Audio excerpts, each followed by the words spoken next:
I'm Carol Nakanoff, Richter Professor of Political Science at Swarthmore College, where I teach American elections, constitutional law, and American politics. And it's my great pleasure to join in this evening for this wonderful event, U.S. Politics in 2020, one of the SWAT talks, as you know. We have an attendance of about 1,000 this evening. You have been muted upon entry, and this event is being recorded. So when you have questions, please use the chat feature of Zoom, which is down at the bottom, and I will be watching questions. We have some questions that were submitted in advance, and you can hear the recording later if you wish. On the college web page, it will be posted in a couple of weeks. I know you're all excited to hear from our extremely distinguished alumni panelists, and I will introduce Chris, and he will in turn introduce the other guests. Chris Van Hollen Jr. From the class of '83, who received an honorary degree in 2014, is Maryland's junior senator. Senator Hollen, a Democrat, previously served in the Maryland House of Delegates and then in the Maryland State Senate. From 2002 to 2016, he was a member of the U.S. House of Representatives representing Maryland's 8th district, which includes most of the suburbs, Washington, D.C., the Maryland suburbs. In the House, Chris became ranking member of the House Budget Committee. In 2007, he was chosen to chair the Democratic Congressional Campaign Committee. In the Senate, Chris has chaired the Democratic, let me see if I can change the microphone. Let me see if that's better. You can tell me if that's, I don't think it is. He was chosen to chair the Democratic Congressional Campaign Committee. And in the Senate, he has chaired the Senate, Democratic Senate Campaign Committee. He serves on the Senate committees on banking, housing, and urban affairs. He is the ranking member of its subcommittee on securities, insurance, and investment. He serves as well on the Senate Committee on Appropriations, the Senate Committee on Budget, and the Senate Committee on Environment and Public Works. Senator Van Hollen was an outspoken opponent of the Iraq War, has been a dedicated proponent of campaign finance reform. He filed a lawsuit in 2013 to force the Internal Revenue Service to block tax-exempt social welfare organizations from engaging in overt political activity aimed at electing or defeating political candidates. Some of the issues he's been concerned with: growing inequality in America, protecting the health of the Chesapeake Bay, with protecting Social Security and Medicare, creating more good jobs, increasing educational and job training opportunities, strengthening small businesses, and much more. Senator Van Hollen was born in Karachi, Pakistan, where his father served in the Foreign Service. He spent parts of his youth outside the United States. After graduating from Swarthmore College with a major in philosophy after a serious flirtation with physics, he did take a couple of courses in my department, political science. Senator Van Hollen studied at the JFK School at Harvard and graduated from Georgetown University Law Center.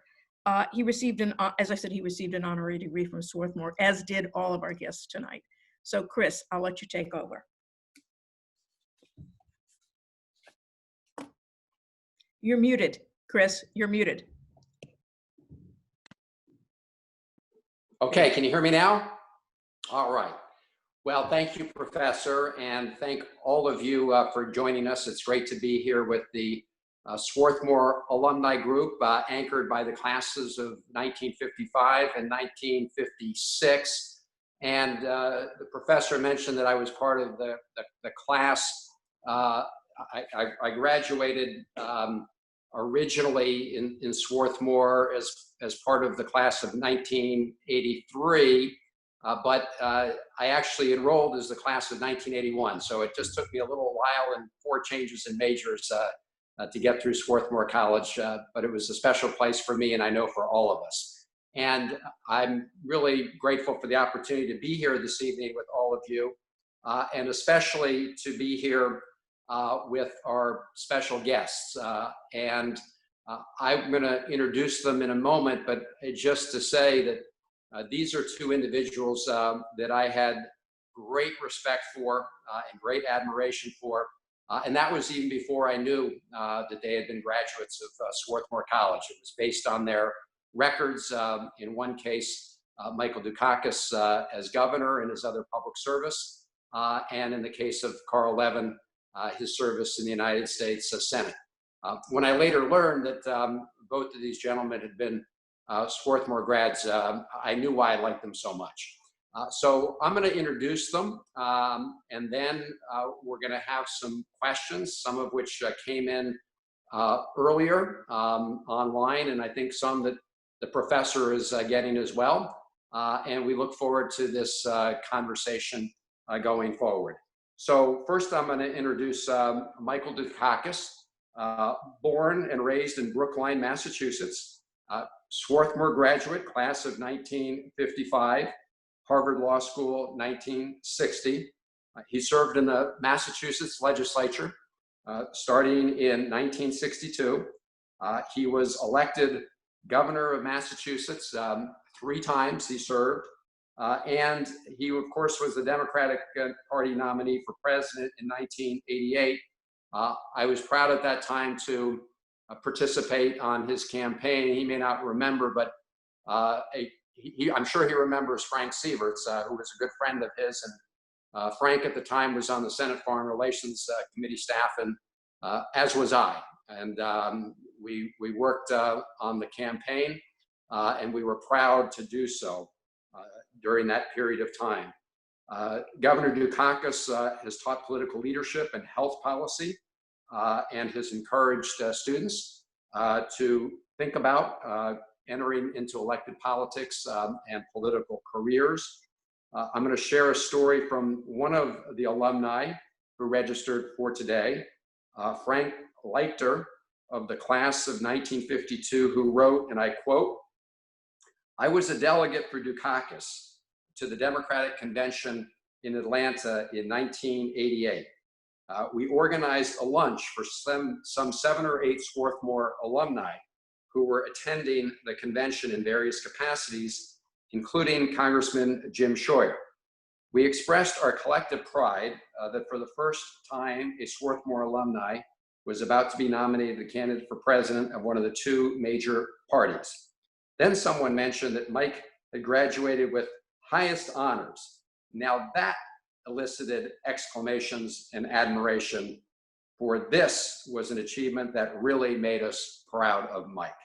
So that's the spirit of a Swarthmore alum. Carl Levin is, of course, also with us. And as I said, I was proud of him as a role model in the United States Senate. Carl was born and raised in Detroit, Michigan. He graduated Swarthmore in 1956 and Harvard Law School in 1959. Served as the Assistant Attorney General and the General Counsel for the Michigan Civil Rights Commission. He was a member of then President of the Detroit City Council. He was elected to the Senate in 1978 and appointed to the Armed Services Committee. He would go on to become chairman of that committee. He has many accomplishments in the Senate, including the bill establishing the Office of Government Ethics as an independent agency. He probably has a few things to say about the attack on ethics and government watchdogs going on right now. He opposed the war in Iraq and passed legislation with John McCain to prevent the inhuman treatment of detainees in U.S. custody. He helped save the automakers and the auto industry in the 2008 recession, and was really someone persistent about oversight and led a number of investigations, including into Enron, offshore banking, and torture of detainees. He retired as the longest serving senator in Michigan's history. We still miss him on the Hill, although I'm sure he does not feel the same about the Hill. And now we will get started. I'm going to start asking questions, and I think the professor is going to ask some that are coming in live. And I'm going to exercise great restraint here in being the moderator and trying not to jump in myself.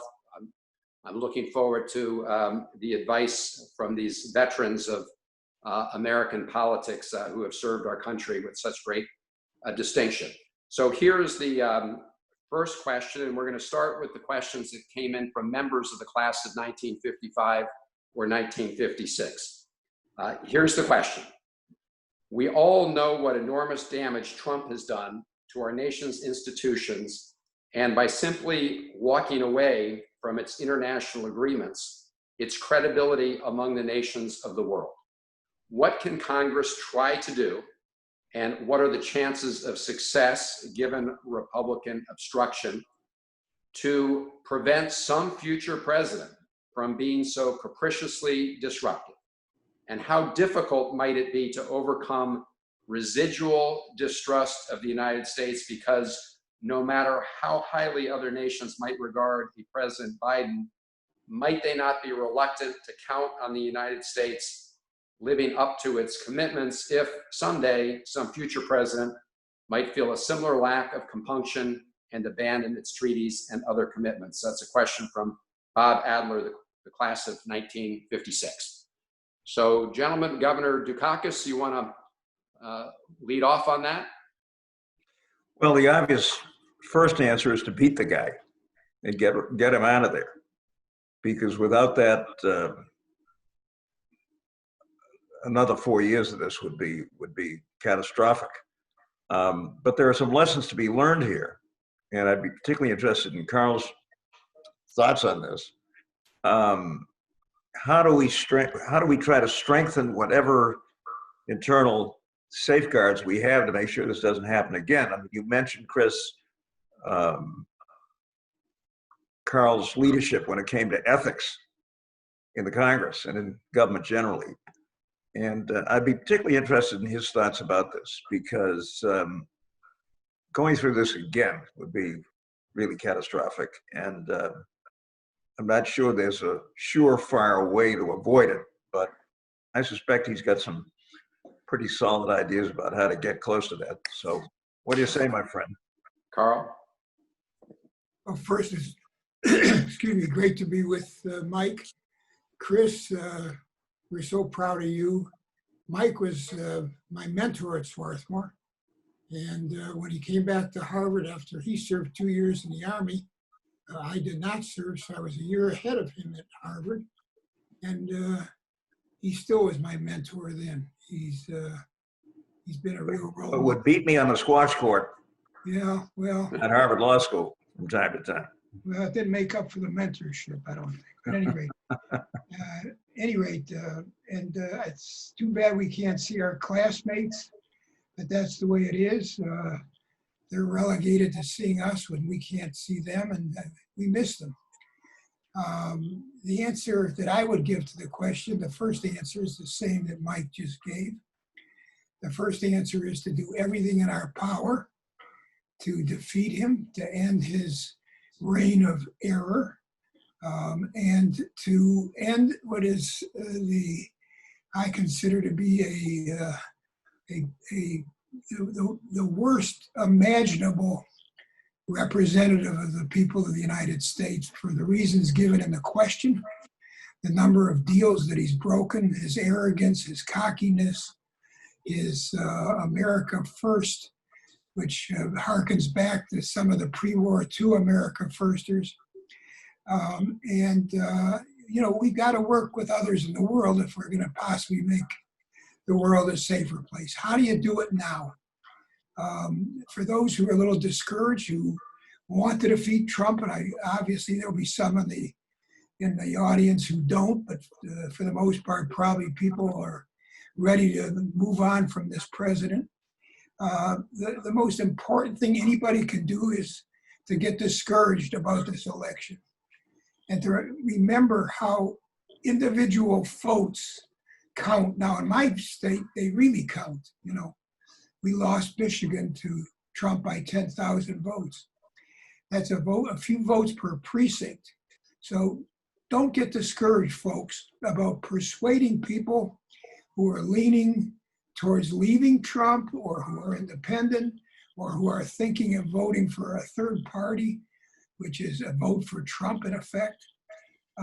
And the second thing is, what can the Congress do now? The House is surely doing everything it can under Democratic control, including going to court on many issues. The Senate, which the Republicans control, it's a much more difficult task for Chris and his Democratic colleagues, but that's the way it is. And so I would say, hold the oversight hearings that you can, find the media outlets that you can to respond, but not in kind, not with his petty personal attacks, but on issues, on facts, on truth. Truth has taken a big hit from Trump. It's one of the greatest victims of this Trump presidency is a commitment simply to facts and the truth.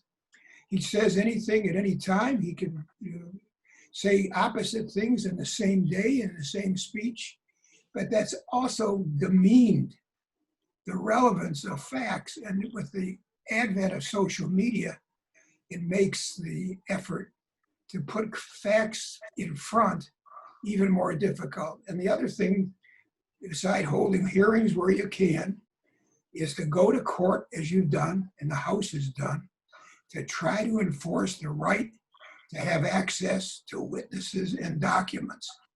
The attack on oversight by Trump will be a lasting attack if the courts uphold it. It goes to the heart of congressional efforts, the oversight effort, to look into, to be the check and the balance on the executive branch. And now we have to rely more on the courts. A lot of lower courts have come through. The Supreme Court could come through. It's going to be probably a close decision. But I wish I had a better answer. Chris, Well, let me add. Yes, Mike. Let me add a few words to this. This is not the first time, folks. I don't want to sound like old granddad, but this is not the first time we've gone through very, very difficult times in our government. Carl and I were at Swarthmore and graduated in 55 and 56. Those were the McCarthy years. Another madman. And a terrible threat to American civil liberties. Swarthmore was not McCarthy country, needless to say. And I and Carl and many others were actively involved in politics even at that time. And I graduated in 55 and was drafted 6 weeks later. And in those days, when you were drafted from New England, you went to Fort Dix, New Jersey, and did your first 8 weeks of basic training. And Carl, I don't think I ever told you about this. 3 days after we got there, we all had what passed for an interview, which lasted about 5 minutes.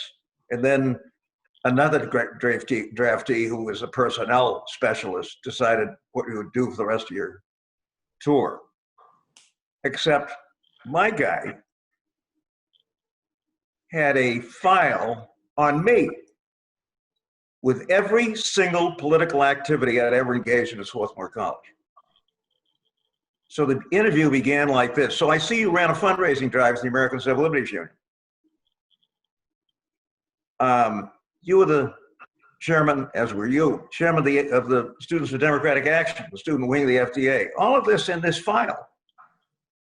And in those days, folks, they were discharging people other than honorably if they had been associated with certain organizations that the government didn't like. Fortunately for me, that didn't happen, and I ended up in Korea, which was fine. Where do you think they got that information? Where do you think they got that information?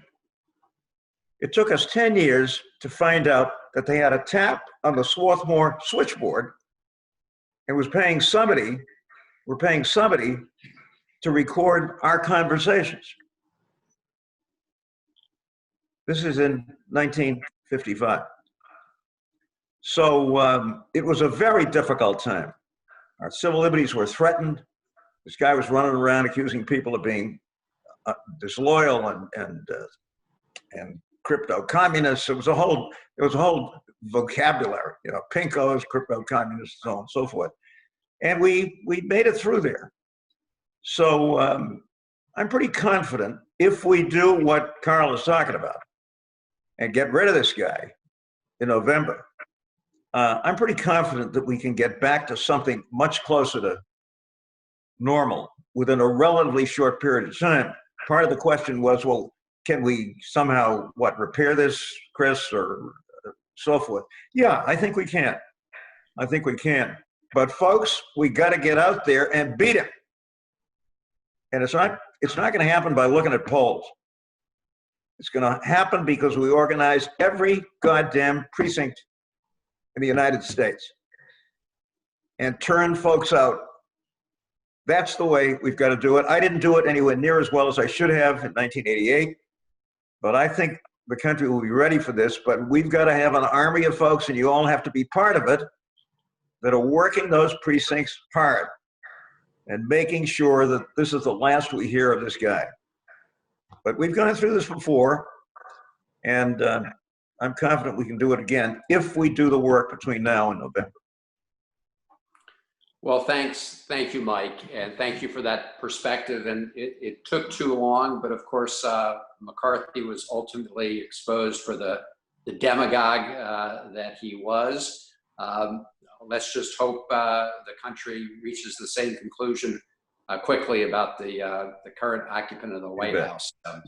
So, Professor, do you want to? Chris, can I just add quickly about McCarthy? Because we, in our class of 56, about 6 of us went to Washington with a petition with about 900 signatures on it of Swarthmore students and faculty supporting the censure of Joe McCarthy. And we actually, because we arrived on the day of the vote, got as much press as the supporters of McCarthy with their 1.5 million signatures arriving in an armored truck, by the way. And so the only other comment I would add to what Mike said is we're not only have the strength to come back and the values to come back if we try to live up to them that this country likes to think we believe in and sometimes do, but we got to come back stronger and come back also fairer. And that's really what the struggle is going to be, to get out some of the so-called progressive votes who were discouraged by Bernie's unsuccessful run. The contrast is so great, it shouldn't take this. It shouldn't take much to bring out a huge vote against Trump and for Biden. But all I can say is that in this regard is that we've got to also dedicate ourselves to being a better people, a fairer people, less racist, less misogynist, less sexist, with a smaller gap of income. We can do the income gap is unconscionable in this country. The racial divisions and hatred which has remained and been, increased by Trump's language and racism. We've got to determine to not just rid ourselves of this, but to come back stronger and fairer. And we've made progress on this. Nowhere near enough. But as Carl will tell you, I became the campus barber because the barber shops in Swarthmore, Pennsylvania would not cut the hair of about 10 or 12 African-American kids who were in your class. Couldn't go and get a haircut in the village because they were black. That was okay for me. It's how I made my walking around money, cutting hair on the 3rd floor of Horton Hall. but it'll give you some sense of just how horrible things were in those days. Are they better? Yeah, but nowhere near what they ought to be. And this has got to be one of our priorities, folks.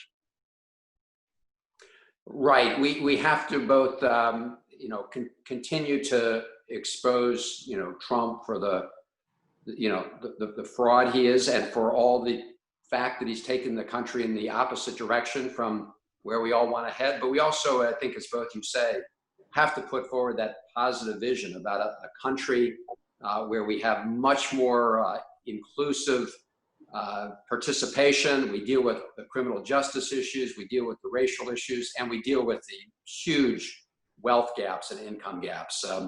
So I think we might have another question that's come in over the line here. Professor, do you have that? Probably about 30 of them. So I'm going to pick one that I think you all might want to speak to. This is from Michael Wing. What do you think are the prospects for progressive globalization? At the moment, we're seeing a global retreat into xenophobia and mercantilism. Can Bretton Woods be saved? Or do we need some new kind of global institutions? What would those be? I yield to the distinguished former Senator, Chairman, Senate Armed Services Committee. Yeah, I'm sorry that I don't have a particularly responsive answer to this, other than to say that there's been so much damage done that the first thing we have to do is have a president who will talk about the need for a global coming together, who will try to put together the pieces which have been just destroyed almost, but not permanently. The pieces that have been the wreckage of this administration. That goes to everything. That goes to the UN. That goes to even the European Union. His attack on the European Union. But we ought to be supporting it. We ought to be doing with the institutions that. I'm very proud of the Chancellor of Germany for again taking a position, a strong, courageous position, which he's done on immigration, and which she just did the other day in terms of taxing. Germans are going to pay more taxes in order that poorer countries in the European Union are able to come out of this. And she made that decision. It was a courageous decision. And what it takes basically is leaders who are willing to do unpopular things, just as I won't invoke Lincoln, but he did a lot of unpopular things in order to win a war. He had to. And it takes courage to do unpopular things. And too many of our leaders, I believe, take a short-term partisan view as to what will enhance their prospects for their own reelection. And instead of taking a longer-term view as to what is good for the country. And I found out that if you're trustworthy, if people trust you, they will forgive you for deviating from policy positions when you deviate from their particular policy position, if they think that you're speaking what you really believe, if you're authentic. And that's what is so important in our leadership, that we have to just focus on the nuclear deal that Trump pulled out of. It's an outrage. It is an outrage that he pulled out of that deal. We're less safe. There's going to be more nuclear weapons, and it builds up every week. There's another dent that he's putting into our nuclear agreements. So I believe from an international point of view, the next president has got to go back into the climate accord. By the way, how do you pull out of a climate accord when the whole rest of the world is signed on to it, except us? Who are we joining? A bunch of dictators.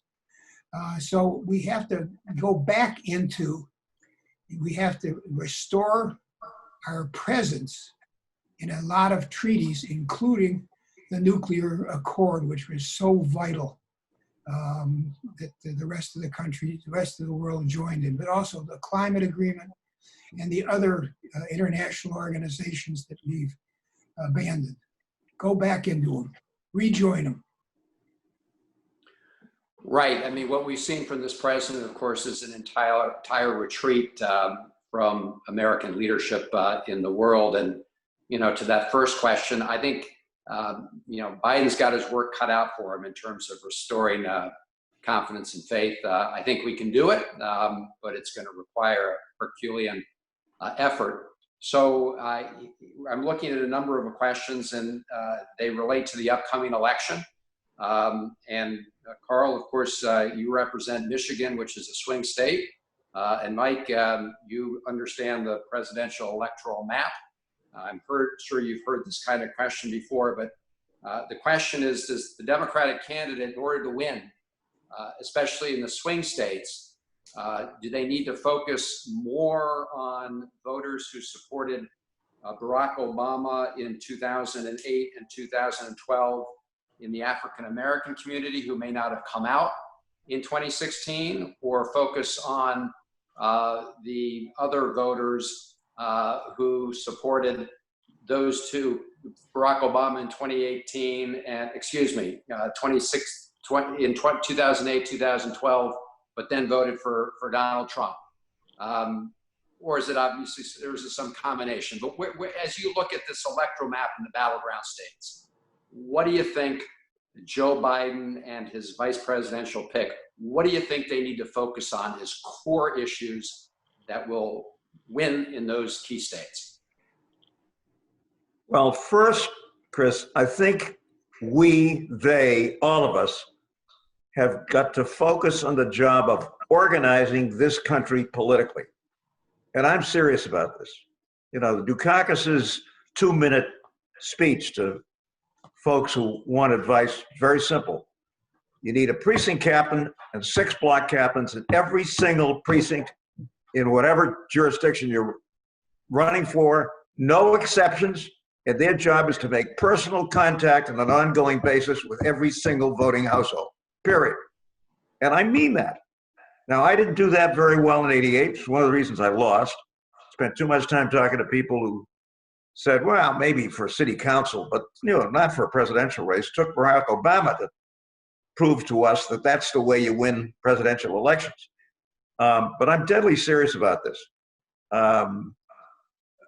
Enough of this trying to read polls and all this kind of stuff. I don't want to hear about reds, blues, and purples. Every household, deeply and actively involved in this. And I think we can do this time, because I think there's that much anger, unhappiness, or whatever you want to call it. But that's where we have to begin. And if we do that, and if folks had done it in these so-called swing states, if Hillary had done it, I think we wouldn't be talking about this these days. So that's where it begins. The sooner the better. Now we got some problems here because we got an epidemic, which is going to make it very difficult for us to walk up to people's door and knock on it. And so we'll have to devise some way of dealing with this. But we can still do it. I'm seeing it at the local level here, where candidates are, in fact, organizing in a very interesting way, but they are making contact on an ongoing basis with every household. And I mean every household. I don't want to slice and dice the electorate here. I think we've got to get out there and connect with people in that way. Now, there are a lot of other things we got to do, and obviously the current situation is going to require it to do it. But I think there's enough enthusiasm and enough commitment out there to do this. And I'm just not talking about the so-called swing states. We should be in every single state doing this. Even if you lose in Idaho, it helps. And doing what we have done, which is to say, well, hey, that's a red state, so we don't spend any time there. It's just a terrible mistake. Because what you basically do to the opposition is say, you don't have to worry about your state. You can come into Maryland and work Maryland or Michigan or whatever. This has got to be a 50-state operation, and I think we're in a position to do it. Good. Carl? I think your question is there an either or where your focus should be? And I am very confident that Joe Biden does not recognize either or. You got to do both. Without any doubt, you must do things which will bring out the people who are already persuaded and with you in general, the large geography that works for you already, and the demographic that works for you already. But you also got to persuade the persuadables, the people who are not sure, the independents, even some of the former Trump voters. Believe me, I know a few who are troubled. Don't give up on them. And I'm sure that Biden is very, very well aware that he's got to show the so-called moderates or independents that he can govern fairly, that he'll represent all of the people. But that to me is really what is in the cards and what has to be in the cards.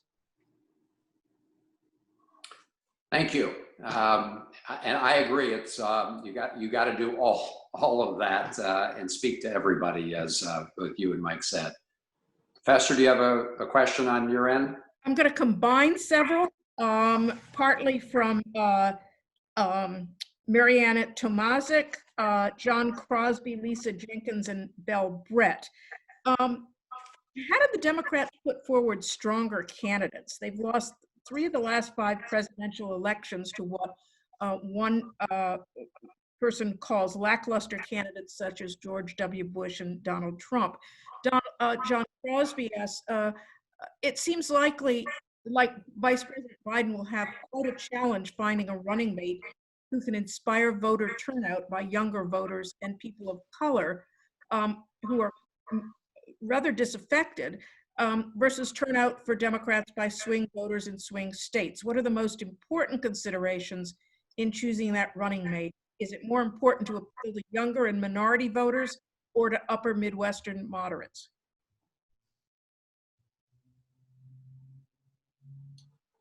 How about the upper Midwest, Carl? Well, I would say that you have to do both. Obviously, you want to appeal to the younger voters who are strongly for Biden, but to turn them out. They historically have not turned out in the same numbers as older voters. But you also have to, at the same time, in candidates that run on the ticket and in your vice presidential choice, have somebody who will appeal to the moderates as well, who will come to the Democratic ticket if they don't feel that the Democratic ticket goes too far. It's a dilemma. There's no easy solution. Biden's struggling with it, I'm sure, as to what the right person is that will appeal to both. But that's a challenge. That's what presidential races are all about. And he's up to it. I mean, he has proven how close he is to minority communities in this country, particularly the African-American community. I mean, he's extremely close to them. And so I think he has to appeal to people who have been left out. And that's a broader category than just African Americans, although it obviously includes them. It includes people who've been left out because they lost their jobs. That can be, white 50-year-olds who've lost their automotive jobs, who voted in many cases for Trump because they thought, you can't imagine why they thought, it's hard to imagine, that he was authentic.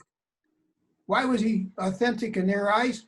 Because he beat up on the press and because Hillary did not come across as authentic. You can't just, take huge speaking fees from some people on Wall Street at the same time you're talking about reforms on Wall Street, which, by the way, are also very much needed. You're not authentic if you do that, even though you're a real person. And I thought Hillary was terrific. She made a mistake in that one word she used.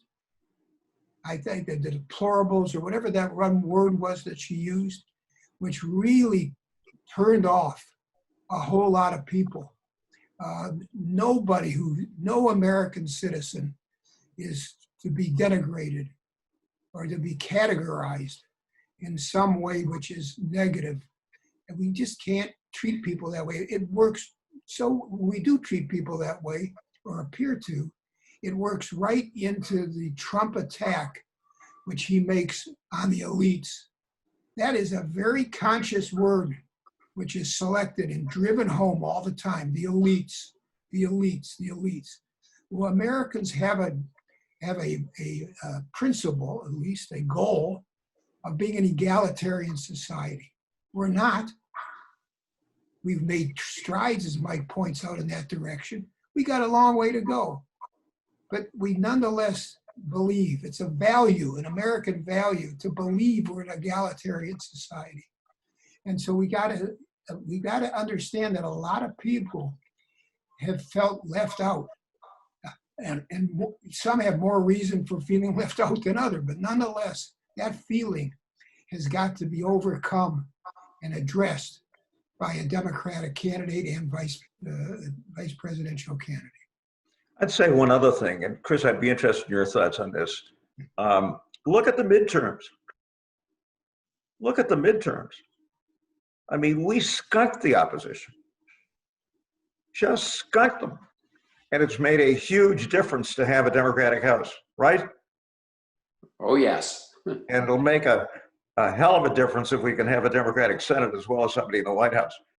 But take a look at that. How did it happen? It wasn't ideological. Lots of folks, many of them women, by the way, running for the first time. We need more of that. The more, the better. Because we're not going to win the Senate unless we do. And we want to not only maintain, but expand those gains in the House. Another reason why, it seems to me, getting out in the field, grassroots, organizing is so important. But that was a huge victory. And there's no reason why we can't, especially given what's going on and how crazy this guy is, there's no reason why we can't do it again, only more so. But it was people out in the street working their heads off to get good candidates elected. And that's what we're going to have to do in November.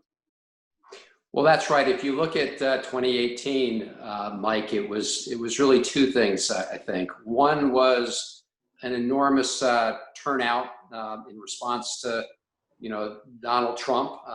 And of course, especially among young people. Yep. I mean, the percentage of young people that turned out was huge compared to what it had been in 2016. That's true. I mean, younger voter turnout in midterms is notoriously low, and it was much higher than normal. And part of it, began with that Women's March right after the inaugural. But in terms of an issue, it wasn't just an anti-Trump vote. It was also we need to protect affordable health care vote, and we need to expand access to universal health care. If there was one single issue that dominated the majority of those House races, whether they were in progressive districts or in so-called moderate districts, it was the fact that Donald Trump was going to take away people's affordable health care. And of course, we only prevented the defeat and getting rid of Obamacare in the Senate by that one vote. Right? Right. Every Democrat plus 3 Republicans, Collins, Murkowski, and then, of course, McCain.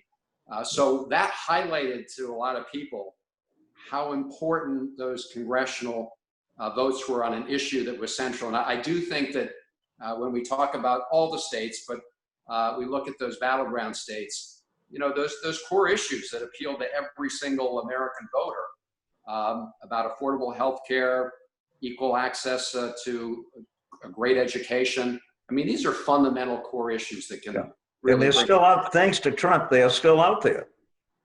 Only more so. Only more so. I mean, on this healthcare thing, we should kill him. Doing everything he can to kill the Affordable Health Care Act. Yeah. So here's a question that just to change direction a little bit. Of course, it's all related. The question is, what is political courage in a democracy? And before we got online, we were talking about the fact that in the United States Senate, for example, you have all these Republican senators who claim they were independent, but these days, whenever Trump says something, they fall into line. So how do you each define political courage, and can you point to an experience in your own decision-making where you had to take on, a lot of your supporters in making a tough decision that you believed was the right decision, but it ran counter to where a lot of your supporters were? What do you think? Should I start, Mike? I'm just finishing, a memoir. And I write a lot about this subject in my memoir, which I now finished. And I write a lot about Swarthmore, by the way, too. But anyway, I define it as our role is as a fiduciary. We are elected not to put our fingers up to the wind to see what's popular, but to do what's right in our best opinion, being open and accessible and not arrogant, but thinking through issues, the complexity of issues, and then doing what is best for our constituents, even though it might be very unpopular at the time. And that is something which is key, I believe. And one of the things I write about is how you can survive that. There are most people who have taken courageous positions don't lose like the ones written in Kennedy's book, Profile in Courage. Senator Bellman couldn't even run for re-election in Oklahoma because he voted for the Panama Canal Treaty. He knew he wouldn't be elected, but it was the right thing to do. He voted for it. And by the way, he was rewarded 10 years later when he was elected governor of Oklahoma. Why? Because they trusted him. They thought he was authentic. Authenticity is absolutely essential. And there were a couple instances in my life, in my political life, probably the first one was when I voted against the Reagan tax cut. It had 80% popularity. I thought it was,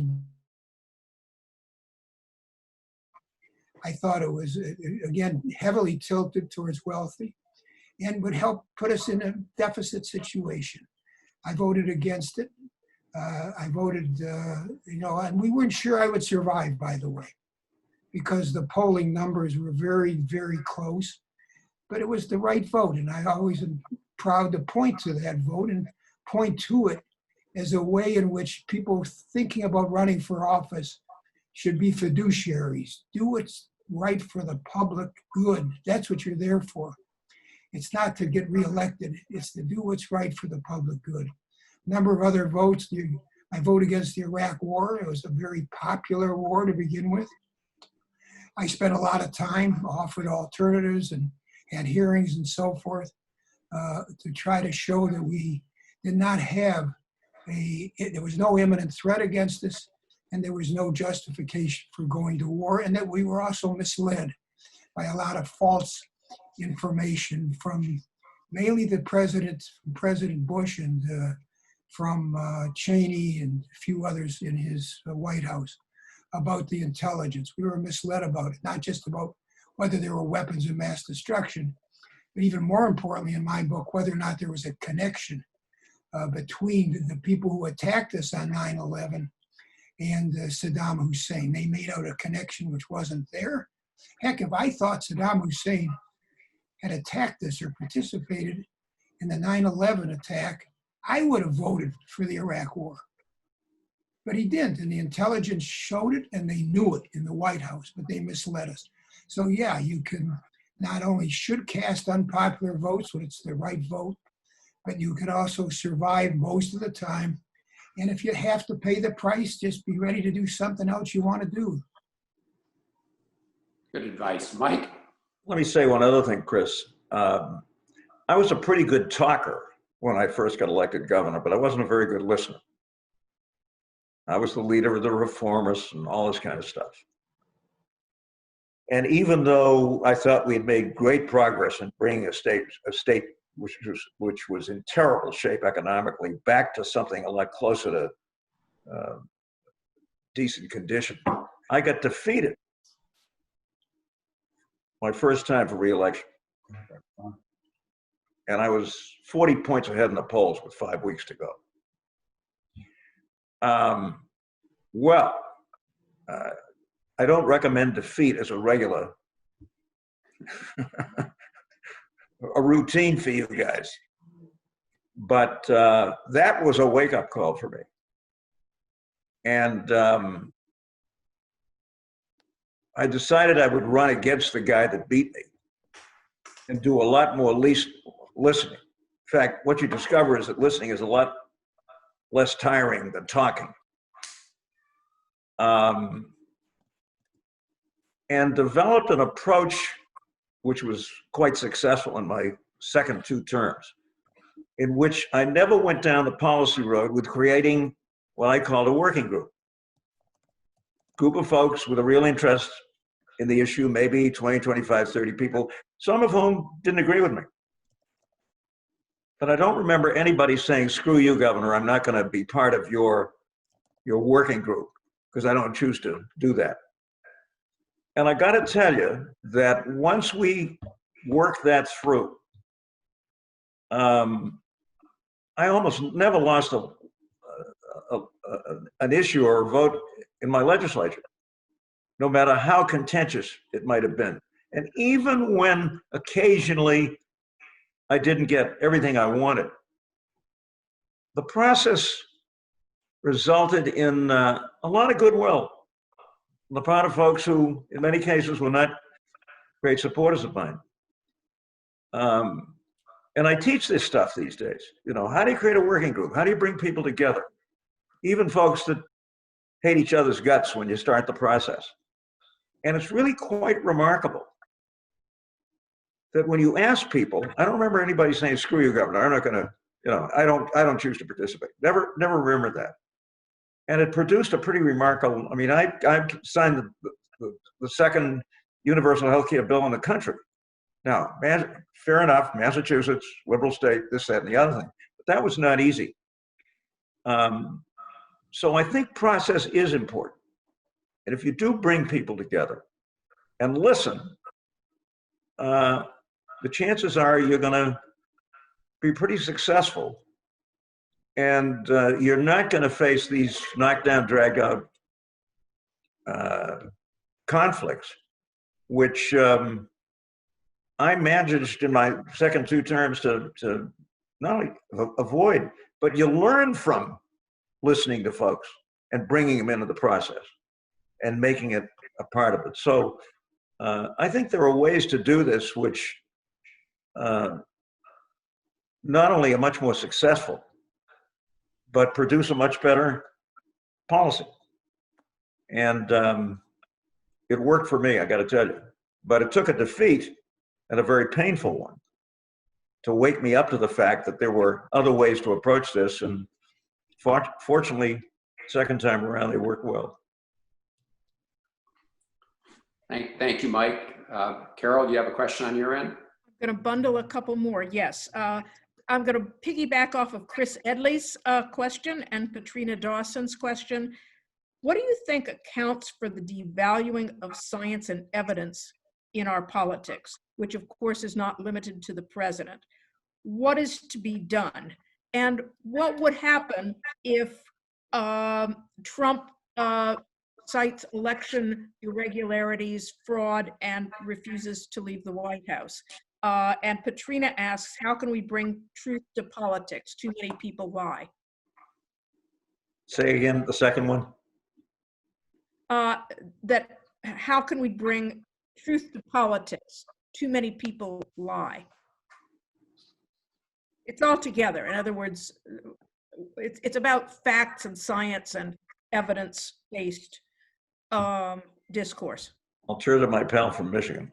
Well, everybody should go to Swarthmore, first of all, where truth and facts count and science counts. But I think probably if I had to oversimplify, and I want to just add one thing to Mike's last comment. What the listening leads to is compromise, a willingness to compromise. Now, in terms of the truth, how do you try to promote truth-telling and facts? Is number one, you've got to be willing to admit mistakes. I think it's important to be willing to admit mistakes. Secondly is, of course, to listen, as Mike says, listen and learn. But also in terms of the social media, I'm very much worried about the social media and what goes on in the social media. Anything goes. And the decline of the general media, so-called, the major networks, which people used to listen to in much greater numbers for the news, so that we were all kind of getting news from a legitimate source that was trying to be honest. We had a lot of faith in Walter Cronkite and his colleagues. And when you heard something on the news, and everybody heard the kind of the same story, and it wasn't distorted and it wasn't slanted, then you had a common base of understanding as to what was going on. The social media has fragmented us dramatically. There's so many sources of news now that people tend, I think, more and more to listen to the news they agree with. And I'd say that, by the way, too, try to resist just listening to the news broadcast that you agree with. Try to listen to what the other side is saying so that you'll be in a position to respond factually to what is going on. But I view the social media as something which is, there's an effort made that you guys are making to see if you could bring some kind of truth-telling and responsiveness. All of a sudden today says, by executive order, he's going to make him subject to a lawsuit. Okay, he thinks he's king. He can just do whatever he wants to. He thinks he's Putin. He admires these guys. He admires these dictators, and he envies them. And so he emulates them.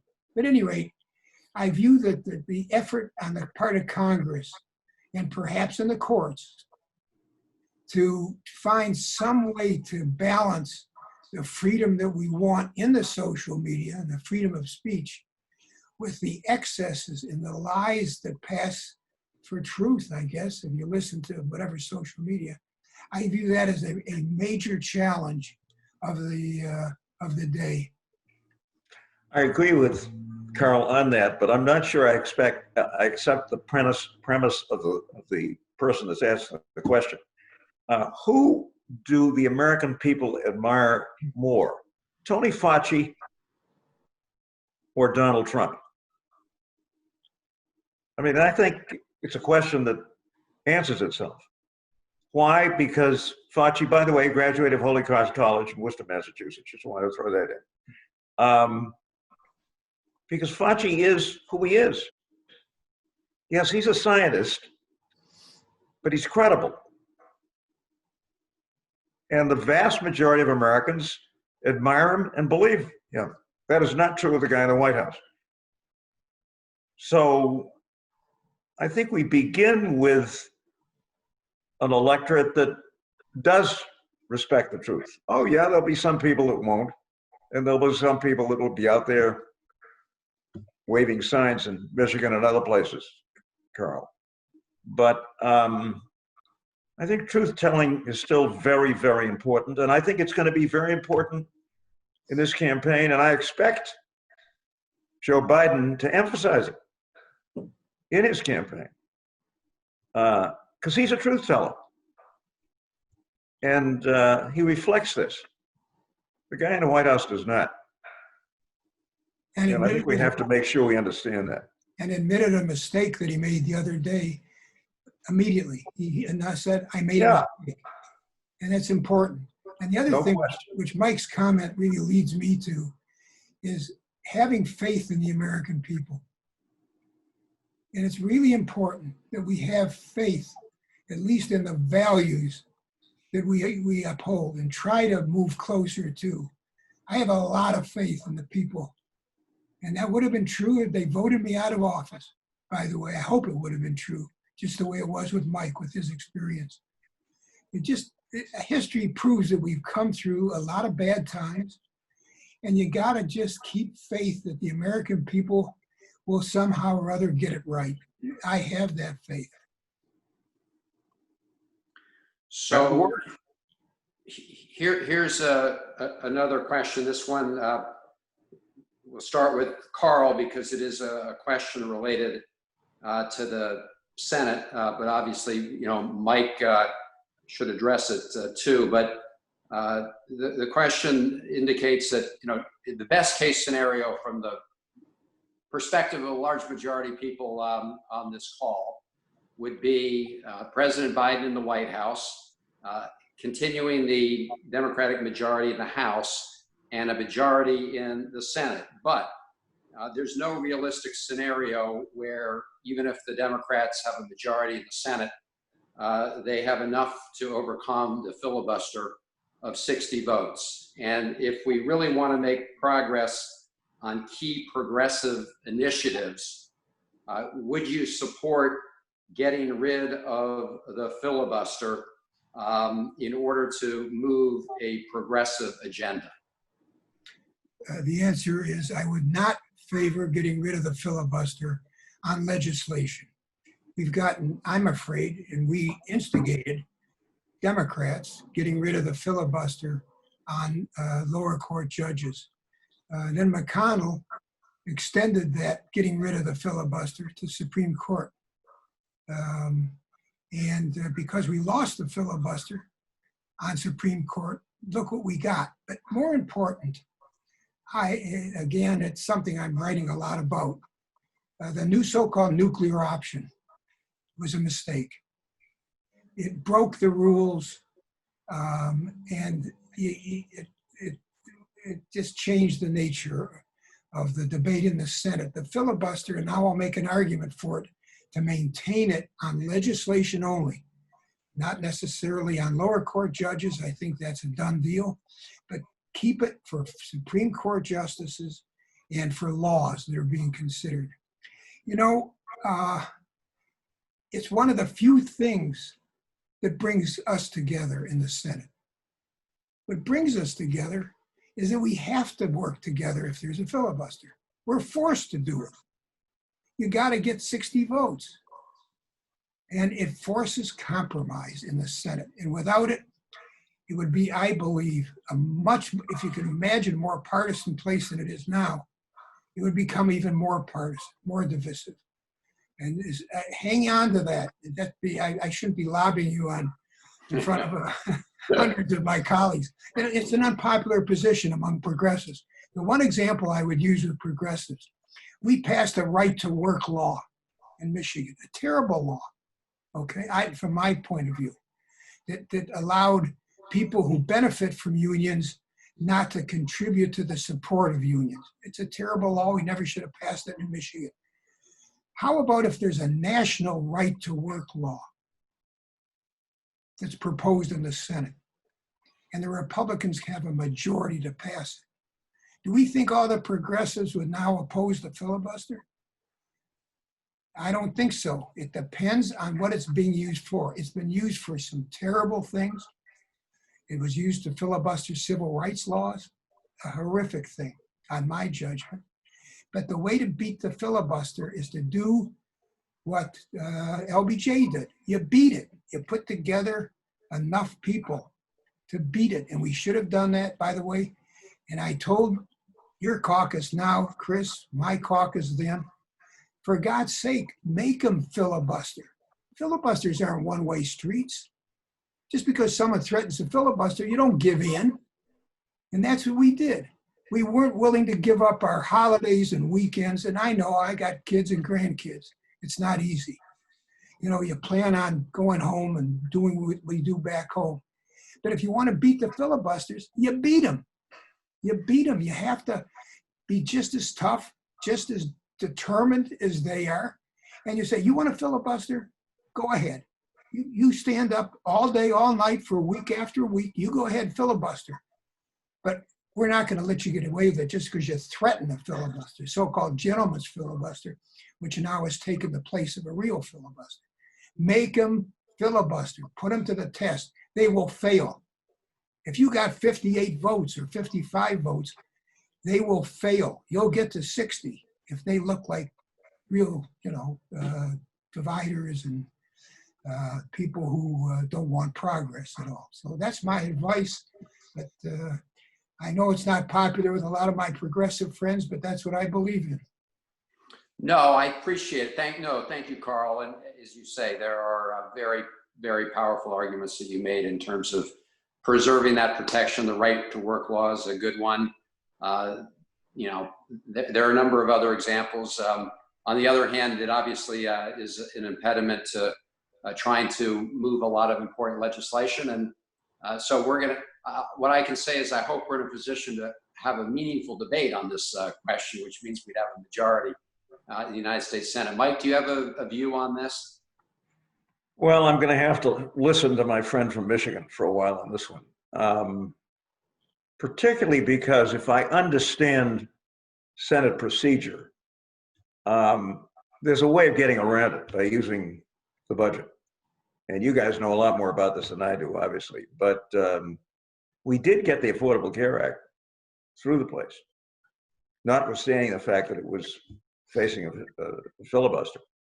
And I assume that had something to do with including it in the budget resolution or something. So maybe that's okay in that sense, that a majority of the Senate will use the budget to get stuff through when it's facing a filibuster. But I gotta learn a little more from. Well, you got your some of that Senate procedure down. There is a way using this process called budget reconciliation.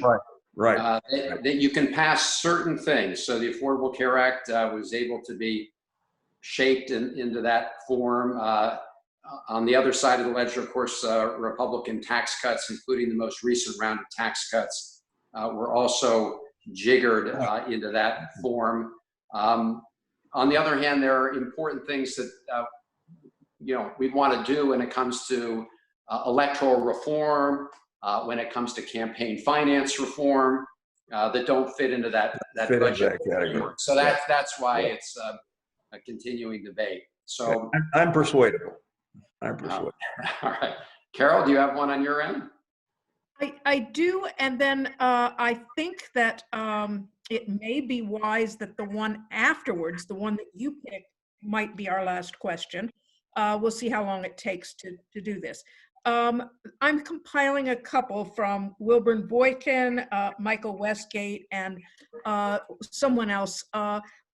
Is there anything that we can do, in your view, to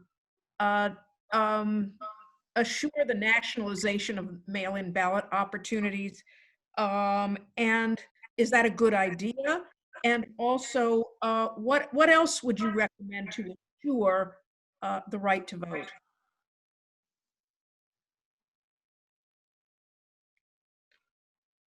Mike, want to kick that off? What do you think? There's a lot of efforts out there to try to thwart voting. They all come from the same direction. People who don't want big turnouts, those have got to be fought. And you got a great new Secretary of State here, Jocelyn Benson in Michigan, who's an expert on voting. We've just adopted a constitutional amendment to allow anybody to vote absentee. You don't have to have an excuse. Anybody can vote. And I think we ought to, if we can, most important thing we can do in the short term is to fund and this is in your hands, Chris, as part of the budget, to put funds in to help states overcome the shortfall in turnout, which may result from the virus that we all are, the virus that we're all facing in every state. So it is a funding issue that the Congress is facing, which can help promote absentee voting and help promote voting in a number of other ways. That's the most important short-term thing we can do. But then to fight against the efforts to try to restrict voting and to promote absentee voting whenever we can. Vote by mail, there's no reason not to. And the argument that some Republicans automatically make it'll promote fraud is another lie. There's no evidence it promotes fraud. You may find one case in one state somewhere where it does, but that's it. And their argument that this is something which will lead to fraud has got no basis in fact. Again, you got to fight these false claims with facts and promote the voting by mail to the extent you possibly can in every state. And that's what we now are doing in Michigan. We also put more funds in, hopefully, to shorten lines. We have longest lines in the places where there's the most people, which automatically discriminates, by the way, against poor people who live in cities, in older cities like Detroit, who face longer lines when they go to vote. And we have to try to have more people at the polls doing the poll work, more places to vote, to reduce that impediment to people voting. And anything we can do to promote voting and to shorten lines and to answer lies will be a real gift to democracy, which will be under attack again. I agree with all of that, and I think we ought to use it as a campaign issue. Go to those folks who clearly are being targeted by these anti-voting moves and use this as a way to organize them and get them out there. And I think this is at exactly the right time to do it. I'm all for what Carl has to say, but in those places, I mean, look what happened in Georgia. Closing polling places in predominantly Black neighborhoods last time around. Unbelievable. So I think this can be a very powerful issue for us, and we ought to use it. You're right. We need to remind people why some forces on the right are working so hard to reduce access to the ballot box. It's because they're afraid of the result if a lot of people come out and vote in terms of diminishing their power. I will say that the CARES Act that was passed by the House and Senate did contain $400 million to come to states to upgrade voting systems and to allow them to do vote by mail. That said, we need to do more, and the House passed HEROES Act, which passed just a little while ago, contains substantially additional resources in addition to establishing national voting standards like 15-day early vote periods, and for this election requires every voter who's registered to be able to vote by mail. But as you know, Mitch McConnell is fighting that tooth and nail, and the president's been tweeting about it. So, all right, but we want to make that an issue. We will. And by the way, I want to see a lot more activity in the Latino community as well by us. Obviously, very committed to doing what we're doing to turn out a big turnout in the African American community, but the Latino community is sitting there waiting for us, and we've got to go after these folks. All right. Well, we need to energize. So that's I'm pulling together a couple questions here, and it kind of pulls together some of the threads that you're talking about.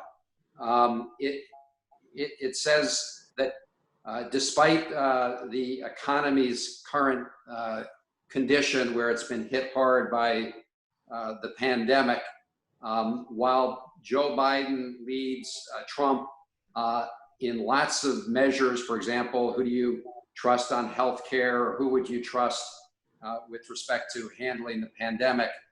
Trump continues to lead by about 10 points in terms of who would be better on the economy. So how do you explain that, and what advice would you give to Joe Biden to turn that around? Because that's obviously a very important measure for voters, how they think a president's going to perform on the economy. Carl, what do you think? Well, the bill that passed the House is a lot of money, as I understand it, which will go to where it needs to go, not to the largest corporations, which have built up huge cash reserves, which clearly should not be given grants or loans, in my judgment. But it ought to be focused on, it could be large businesses, but the ones that are in trouble, that have lots of employees, and the small businesses, the ones that hire most of the people in this country that are small businesses. And that's where the new bill that passed the House puts its focus. It puts it on employees and on getting pay to the people who have lost their pay. I mean, it's very, very fundamental stuff. If you've lost your pay and you can't make your mortgage and buy enough food, you got real trouble. I mean, obviously, it's pain. And we've got to address that pain at its source. And that's the small people. That's the people who have lost their jobs. And the unemployment, it may not even be available. It may be totally inadequate. But that's to get the economy back going. That's what it's going to take, I think, in the short term. And I got a bunch of other ideas, but they're too detailed, I think, for this particular moment, including some Wall Street reforms, by the way, which I won't go into, but we ought to be investing in America. And to shorten this as much as I can, we've got some folks on Wall Street who focus on high-frequency trading, which is not investment in America. It's just trades which take place in seconds. And where some of these high-frequency traders are just, they get in the way of, they hijack offers to buy and offers to sell. And it's much more detailed than that. But it's like a private tax which is collected, a nickel, a dime on every share by people who aren't investing. These aren't the folks who are in the pension funds or who represent pension funds, who invest for pension funds. These are people who have this specialty of basically just hijacking, like highway robberies, as far as I'm concerned. You want to pass this roadblock, you got to pay us $1. In the old days, hundreds of years ago. Well, now they're paying nickels and dimes on hundreds of millions of shares a day, which are not investments in America. They're not buying stock to hold on to. They're interfering with the actual trades. And Wall Street ought to be opposed to this. And a lot of Wall Street is, by the way. I've talked to enough. And I don't want to generalize about Wall Street. I think we make a mistake if we generalize about anything, frankly, except Trump. But,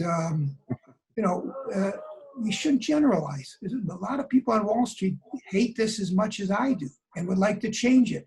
But it's going to take a new president that appoints a new Securities and Exchange Commission that will take this on, which has been understudy for years. Understudy. Sounds like Chuck Grassley.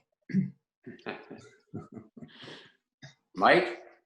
Well, I think the economy may be doing this for us. And I don't want to sound overconfident because I'm not. Anybody who's overconfident after what happened in 2016 is crazy. But, this guy who talks about the great economy he produced, which of course had nothing to do with him, before the pandemic, had $1 trillion deficit. Now, if you're the son of Greek immigrants, deficits are not things that you like. You're supposed to pay your bills, that kind of stuff. And I understand, look, I'm talking national fiscal policy. But I think we can do a number on this guy when it comes to the economy. And it just so happens that the pandemic is helping us to do that. And I see no reason why we shouldn't take him on this thing. He's as responsible for these deaths as anybody around. Our performance in comparison with Greece, of all things, which has done a hell of a job, and many other countries, is important. And I think we ought to ride this thing hard.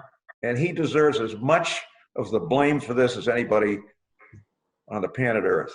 So I don't see us in a defensive position here at all. I think things are moving in our direction when it comes to this, and we should take advantage of it. And of course, today we passed that solemn mark of 100,000 Americans who have died because of COVID-19. And I think we all recognize we would have faced a tough situation no matter what, but there is no doubt that the gross negligence of this president and this administration have made it much worse. This virus got a 6 to 8 week head start in the United States. We have the highest death toll in the world. And that has made the economic wreckage even worse than it would have otherwise been if we take it Not away. only that, Chris, but now we're at his urging, we're opening things up again, and we know exactly what's going to happen. Right. The folks that know about this have told us. That's Right, all. Yeah, it's important that the voters that you and Carl and others have talked about, though, all voters. We need to make sure that they know that we're there for them in terms of these pocketbook issues, healthcare issues, economic security, social security issues, and it's outraging that Trump has been able to hang on to that in the national polling. I think we can change it. And He's losing. He's losing. Look at the elderly vote, which for some reason stuck with him. And the fact that he continues they're not there to push anymore. for, tax cuts for the rich, even in this pandemic. Absolutely. And one place where he has lost huge ground is among women, who really are the story, as far as I'm concerned, of 2016. We elected 2 new Democratic women to Congress to take Republican seats. They are extraordinary, but it represents something that's going on significantly among a group which is always, at least in recent years, leaned Democratic, but now is extremely important in terms of the vision for our future and the Democratic Party future. They've played a major role in 2016. And look at how many new women members in the House. Do you know offhand, Chris? I don't have the exact number, but as you say, it was the defining sort of piece of the 2018. And it was a majority. It was a majority of the winners, wasn't it? Yeah, I think so. Yeah, I said I meant 2018. Yeah. I think that's great. So, Carol, do you want to? I think that we need to pull this to a close. Unfortunately, there were lots and lots of interesting questions that we could not get to. Every question spurred quite a bit of discussion, but I've been reading a lot of these provocative questions, and they are preserved. I would like to thank the classes of 55 and 56 for coming up with this plan, and to Senator Van Hollen and Senator Levin and Governor Dukakis for agreeing to do it. It was a real pleasure. I think you understand, those of you who are listening, what some of our challenges are trying to teach remotely with some of the technological glitches, the difficulty hearing from time to time. I hope that will get better if we have to do it again. If I could just if I could in closing thank Gretchen Handwerger, who I know contacted me. I think she's the class. And me. And me. Thank you, Gretchen. Okay. Gretchen, thank you for reaching out to all of us, and to all of you tuning in. I think Swarthmore is a very special place for all of us, as you can see, and we're grateful for the opportunity. I don't know if my colleagues have any closing remarks to our classmates. Thanks for thanking Gretchen Ocean. Yeah, she's been great. She's been great. Mike Callengard did a lot here. And look, what can I say? Swarthmore for me was a transforming experience. I'd never been out of New England. I didn't know a Quaker from a Shaker. And all of a sudden I'm down there, and it's a different place, but it made a huge difference in my life, as I'm sure it did for you guys and for all of us, and never regretted it, and still writing letters of recommendation and a few other things to make sure that good people keep going there. Yeah. Well, amen to that. And some of the best friends I'll ever make were Swarthmore friends. Some of the best professors I could even imagine were at Swarthmore. We learned an awful lot about a lot of things that are important, values that are important. And we always have held Swarthmore and the friends we made there high up in our hearts. Thank you. Thank you all for joining us. Thank you all very much. Thank you. Our family. And good night. Thank you.